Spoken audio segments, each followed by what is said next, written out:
ఎన్ని days work out చేసినా నా బైసెప్స్ అయితే ఇంక్రీజ్ అవ్వట్లేదన్న చాలా మంది నాకు డిఎం చేస్తున్నారు. సో నా బైసెప్ ఇంక్రీజ్ అవ్వడానికి నేను పాటించిన సీక్రెట్ అయితే మీకు నేను చెప్తాను. సో మీరు కూడా ఫాలో అవ్వండి, మీ బైసెప్స్ ఖచ్చితంగా పెరుగుతాయి. బైసెప్ వర్కౌట్ చేసేటప్పుడు ఏంటంటే నువ్వు చేసే వర్కౌట్ ఏంటంటే జస్ట్ పంపింగ్ కోసం చేస్తున్నావా లేకపోతే వర్కౌట్ చేస్తున్నావా అనేది నీ మైండ్లో పెట్టుకొని చెయ్యి. సో దాని అర్థం ఏంటంటే నువ్వు వీక్కి ప్రోగ్రెసివ్ ఓవర్లోడ్ చేయాలి. దాని అర్థం నువ్వు ఏంటంటే వెయిట్స్ అనేవి పెంచుకుంటూ చేయాలి. సో అప్పుడే నీకు ప్రోగ్రెసివ్ ఓవర్లోడ్ అయితే అవుతుంది అండ్ నీ బైసెప్లో చేంజ్ వస్తుంది.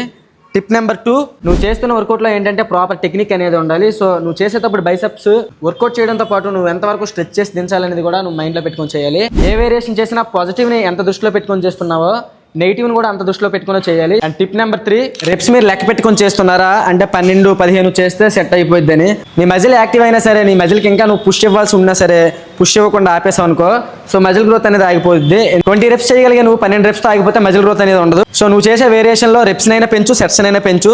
నేను ఈ టెక్నిక్లు అన్నీ పాటిస్తున్నాను అయినా సరే నా బైసెప్ సైజ్ పెరగట్లేదు అంటావా? నువ్వు తినే తిండి సరిపోవట్లేదు, నువ్వు పడుకునే నిద్ర నీకు సరిపోవట్లేదు.